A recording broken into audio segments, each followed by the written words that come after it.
kauna-unahang session na sa inyo pong bagong liderato sa pangunguna po ng inyong mayor at vice mayor ngayong araw po.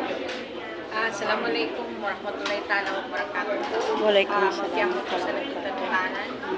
Alhamdulillah, na-announce po natin ang makikwasay na walang gulo ang inauguration po ng Sangguniang Bayan sa Dato Ulit Sisuat po. Inshallah, lahat po ng programa ng ating puting mayor na si May Abbas, support po kami sa kanya.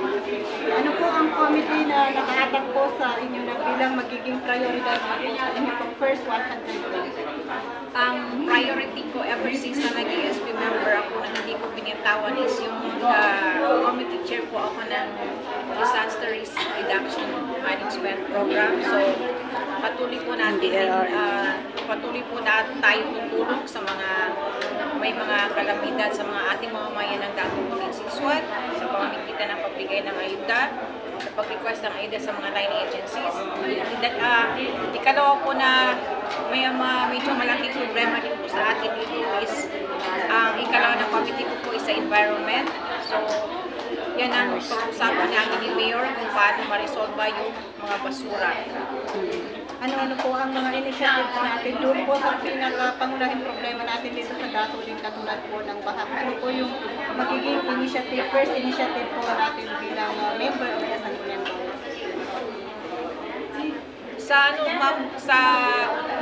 Lalo na sa coastal area, yung landslide dyan sa may bundok, yan ang pinakamalaking problema dyan kasi kahit anong mo dyan sa coastal, pag tuwing umuulan ng malakas, nagkaka-landslide dyan. Then dito naman sa poblasyon, ang problema dito is drainage. Kaya nagkakabaha. So, inshallah,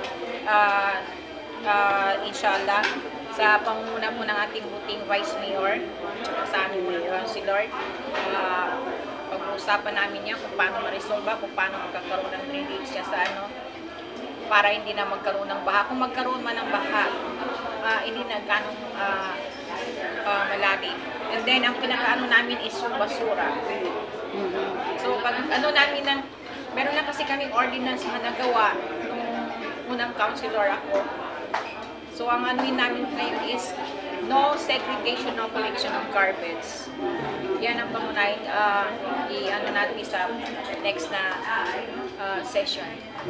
Okay, ma'am, ano po ang reaksyon ninyo o mensahe ninyo sa ating mga constituent dito sa Dato Ulit Sisuat from the very first day po ng campaign hanggang nung inauguration, hanggang ngayong very first ng session mo?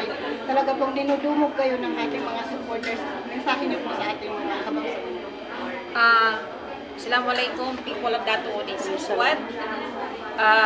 Muna siya na putsutran kami sa kanutanan, iganan kami Mayor Abdul Mayin Baba Abbas, Vice Mayor sa Sisuat, buo sa kami naman yung mga councilor, putsukul kami sa kinatabang sa kami, kinasabab sa kanun na dati siya sa kinalalagyan namin.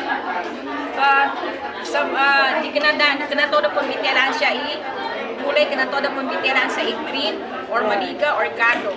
Yato po na siya ng supportan yung administration, nasugod ko na siya Bulmain Baba Abbas, tukawin pa ni Kakamal ataw abagagama, tukawin pa ni Kakamal ataw abrima wakto. True lang kung winan.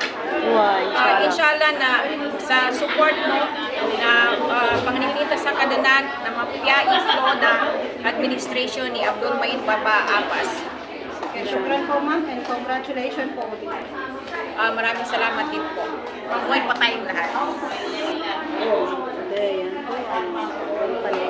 Thank you. Councilor Sofia.